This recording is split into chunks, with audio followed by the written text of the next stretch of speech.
So they say Nigeria's ruling party is walking on a tightrope, and perhaps it might be making the same mistake it made in 2015. Outside the National Assembly, Governor of Ondo State, Rotimi Akeredolu, is also lending his voice, criticizing the proposed zoning arrangements by the ruling party. His argument is that the Northwest cannot produce two presiding officers at the 10th National Assembly because there is need for equity, justice, and fairness in the zoning arrangements by any political party. I'm joined now by political analyst, special assistant to Speaker of the House of Representatives, Femi Gbajabiamila. Kehinde Oladega is a broadcast journalist turned politician. How did that work out for you? It has always been a trend. Okay. It's making it more easier for you, you're a journalist or you're a lawyer. So you can fit into that thin line of But I am not planning to join I know politics. one day you're still staying now. Let's say next couple of years. So there were times you did not plan to... There has been time. I've always wanted to do political science when I was in school. So interesting. Broadcast was a better way for me. So you're saying it's a smooth journey from broadcasting I was president when I was in school. to politics. Yes, I started back when I was in school. So your party, the APC, is back in its zoning challenge. You know, prior to the election, there was a challenge as to whether or not APC was going to zone the presidency to the Southwest. And we saw how the fightings, tarried for so long. But your party is back here. The argument of some people is that there's never been a time where there are two presiding officers from the same zone. So there are 6 spots if we add the president and the vice president. The president is from the Southwest, the vice president is from the Northeast. And then you now have 4 other spots. Does it not make sense that just distribute it, across board? Okay, let me just clear one impression. The presidency was not zoned to Southwest. It was the South. To the South, indeed. To the South. So then we now look at it, the South-South, the South-East, but we know when we talk of APC, the Southwest has much more footprint than any other members of probably the within South, the party. South, yes, within the party. Yes, you are saying that the party has a way of controlling things. And I think every member of the party should abide by the rules of the party. It is for the convenience of everyone that, fine, let's have... whether it seems just and equitable or not. No, the definition of politics might not be able to transform with what you say. Probably we see what the leadership of the party will see, whether this thin line separate equity and justice. We are looking at getting the leadership of the party in our own party. During the 8th Assembly, we know what happens. At the time where we have oppositions being in the leadership of the party. So we don't want to, take our chances. And that's why I said the National Working Committee of the party has a way of meeting. Every members of the state ESCO, we meet. So you can't say you're not a member of that party. But there's another argument. And if you listen to that report, some of the aggrieved lawmakers are saying that why not show the path of the presidential primary where, like you said, the presidency was zoned to the South, but a name wasn't mentioned. So there was a semblance of democracy where every delegate came together to vote. So they're saying, it's okay, zone it, but let lawmakers decide who that individual is going to be. You see, at the end of the day, the leadership of the House will be choosing on the floor of the House. We should not take their chances. Absolutely. They will still go there and see. But I think the party is just trying to make it more accessible, make it more, so that we won't have a complex election during that day. Choosing a name or not, I think the leadership of the party knows why. They know the best for the party. Because at the end of the day, we want to have a smooth working partners with Mr. President. But talk to me, as a party member, are you concerned about the opposition? Because there are some who are saying, see, Tajuddin Abbas is not competent. I've spoken to lawmakers who are saying I can even count on my fingers on one hand the number of times he has attended proceedings. There are people who are saying there are more popular candidates in the House apart from him. Are you concerned that he may not enjoy the popularity of support when election happens? You know what? Elections brings a lot of cliche, and most especially when you listen to the oppositions. The president-elect of this country today had so many rough light coming in during the campaign. And at the time, Ashwaju, an American trained accountant, and someone was saying it's not educated. And we're like, what is your own definition of educated? The Tajuddin Abbas was saying he's a PhD holder. So I don't know, he's not a first timer, not a second timer. He has been involved. In fact, I was listening to one of the members says that he has some of the highest bill sponsors in the house. So at what level? What's the definition of saying he's not competent? That is another angle. We are saying that the oppositions, the Femi Gbajabiamila-led administrations has made it more easier. Collective responsibilities. Everybody in the house, irrespective of your party, come together and elect a leader, despite the fact that the ruling party zone it, have their own consensual candidate. But at the end of the day, because they are all members. How tidy was the consultation process like if every other aspirant in this race is on the other side? You see, the consultation is still ongoing. And I'm sure in a couple of days, the voice you heard today might change tune. Depends on...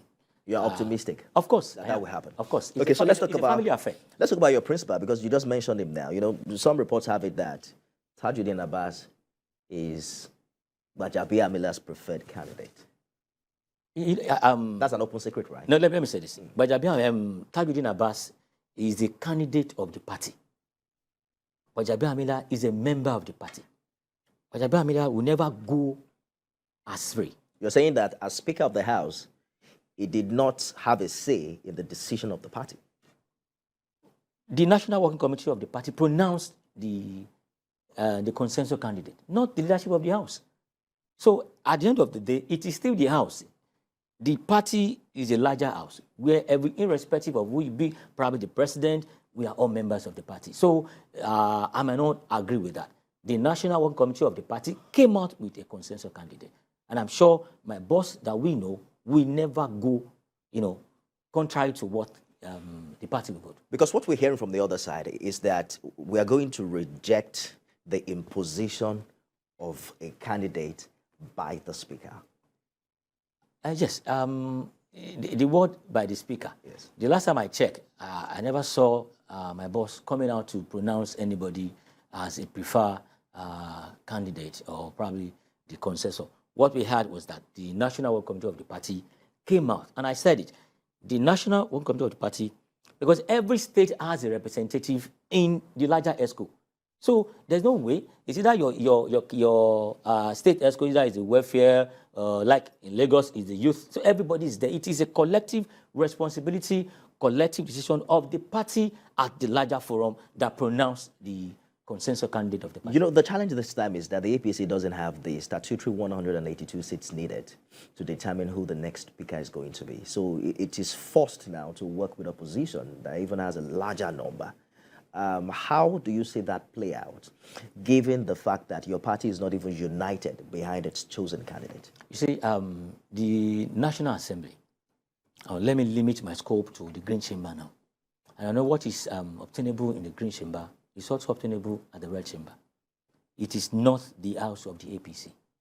It is the Nigerian Senate, the Nigerian House of Representatives. Exactly why the lawmakers are saying, let us vote. And that is why... Why impose someone on us? You see, for every candidate you see, now, either you are a consensus, either you don't ally, or you are still trying to lobby and bring in others from the opposition.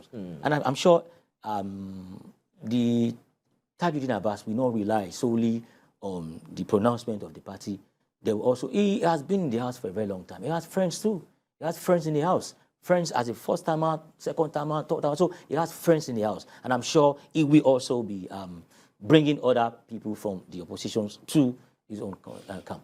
So let's explore some other allegations against your principal. You know, they are saying that there are even threats of impeachment, that he was alleged to have falsified the clause on the procedure of electing the speaker.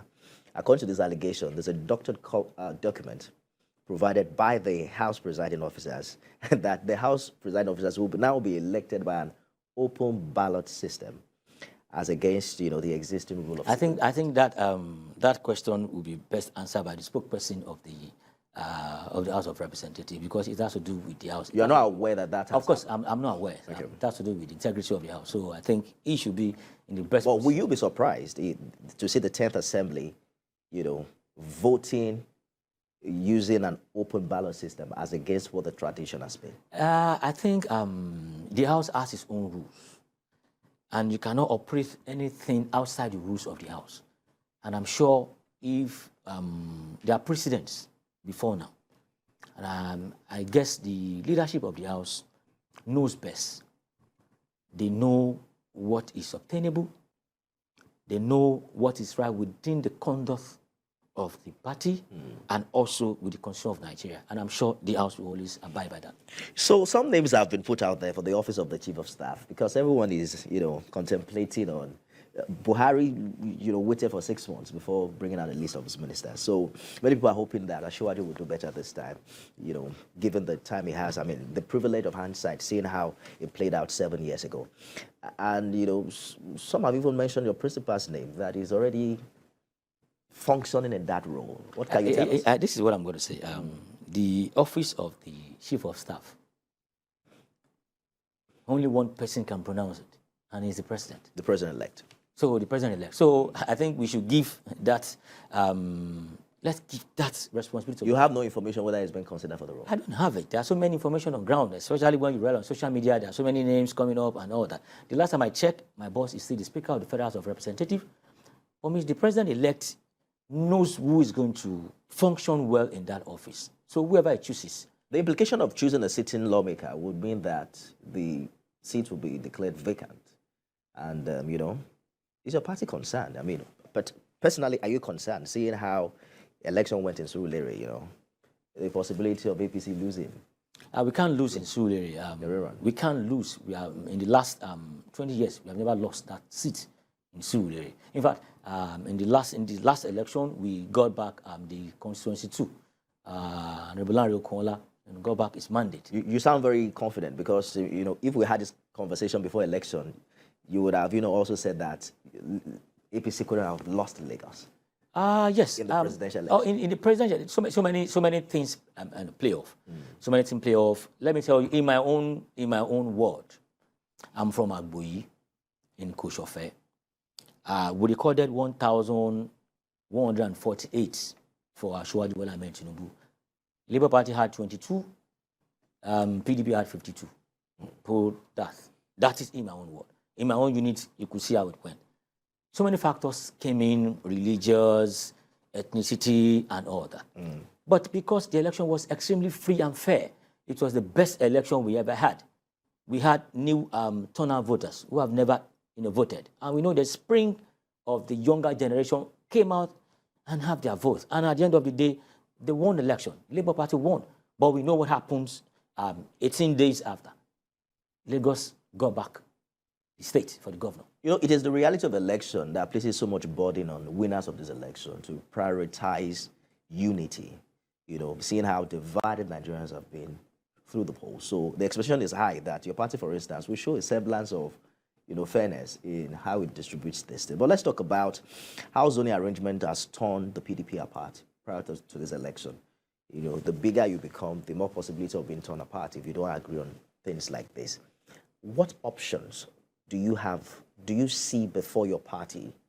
Because this is not only an opposition from lawmakers. You read Ondo State Governor's letter, talking about what happened to North Central. They gave the second highest votes to the APC in the last election. What are the options before the APC? You are saying that there's enough time to consult widely and to resolve these challenges.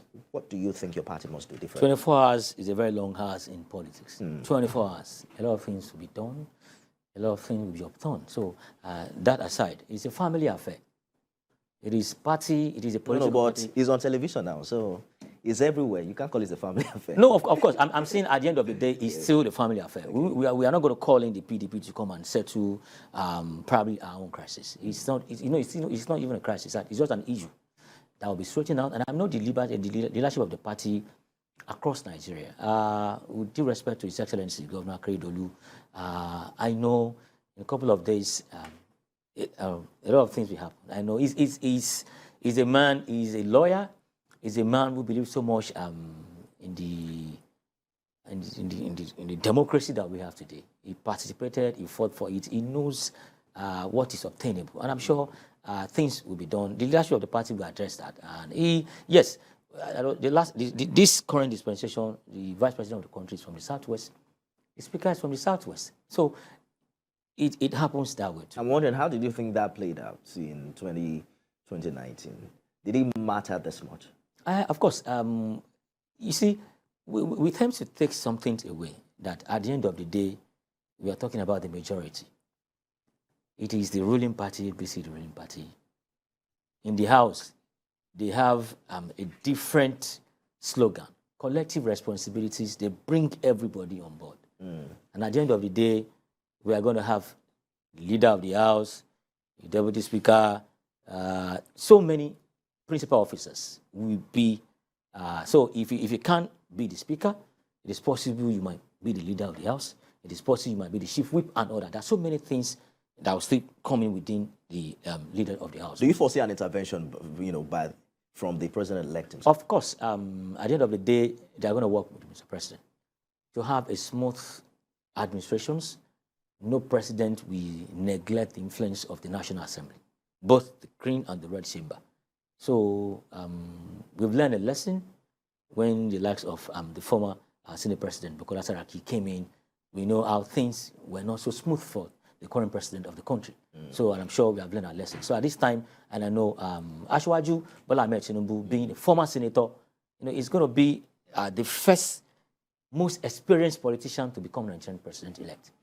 We have to go now. I don't know if you've been following the APC youth at the national level. I heard that you're planning, a renewed hope concert. A particular list came out, and then it became Tussle online. And then I was asking a colleague of mine who made it to the list. I was like, are you guys sharing money? Why is there so much noise about this list thing? Speak to the expectation of young Nigerians who supported APC in this election. I hope they are not having unrealistic expectation when Asiwaju becomes president. You know what? I'm not a member of that committee. And the national youth leader of the party is a youth-friendly man, even before becoming the national youth leader of the party.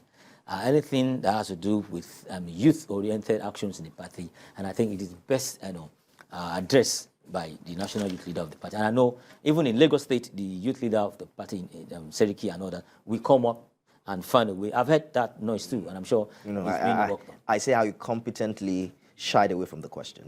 Kehinde Oladega is Special Assistant to Speaker of the House of Representatives, Gbajabiamila. Thank you so much for joining us. Thank you very much, sir. On the program this evening. That's our show this evening. We're showing a repeat at 6 a.m. tomorrow, and we'll be back at 6 p.m. with more. I am Nifemi Oguntoye. Stay with us.